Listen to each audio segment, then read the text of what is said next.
KX News is proud of our state, and that's why we're bringing you this unique tale. Tonight, a love story between an artist and the rolling plains of western North Dakota.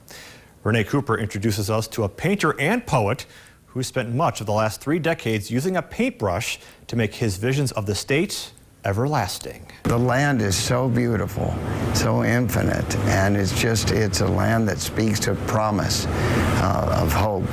And the people are the kindest people I have ever met anywhere I've lived. Bro Half visited the Peace Garden State for the first time 28 years ago. Now, it's his home. Almost 30 years ago, I saw an exhibit of Carl Bodmer's watercolors done in the 1830s, which recreated many of the scenes from the Lewis and Clark expedition. I decided to retrace that same route. So I flew to Bismarck 28 years ago. I was going to stay 3 days. I kept delaying my departure. I never left. Although it's not his only medium, Half says watercolor painting has been a favorite. It's spontaneous. You don't have long because the watercolor paper absorbs the paint.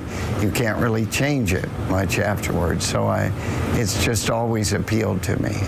Sure, you like the high stakes nature of it? Yes. From grain bins on an abandoned farmstead to the Missouri River as it rolls through the capital city, to old wagons left behind by the times, Half takes it all in and reimagines it for onlookers. You dream of prairie sunflowers, of skies that vanish faint-hearted shades of blue. And it's all in his 2 newest books, North Dakota Days and North Dakota Travels. The books and paintings are all on display starting today at Gallery 522 in Bismarck. 2 friends came from out of town and read them at my request.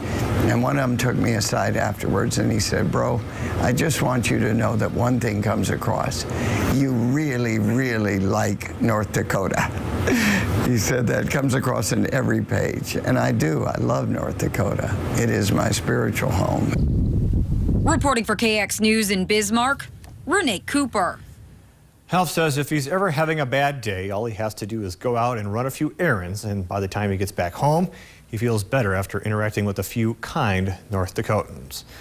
For more details about when you can see his work at Gallery 522, head to our website, kxnet.com. Now, here's a last look at your forecast.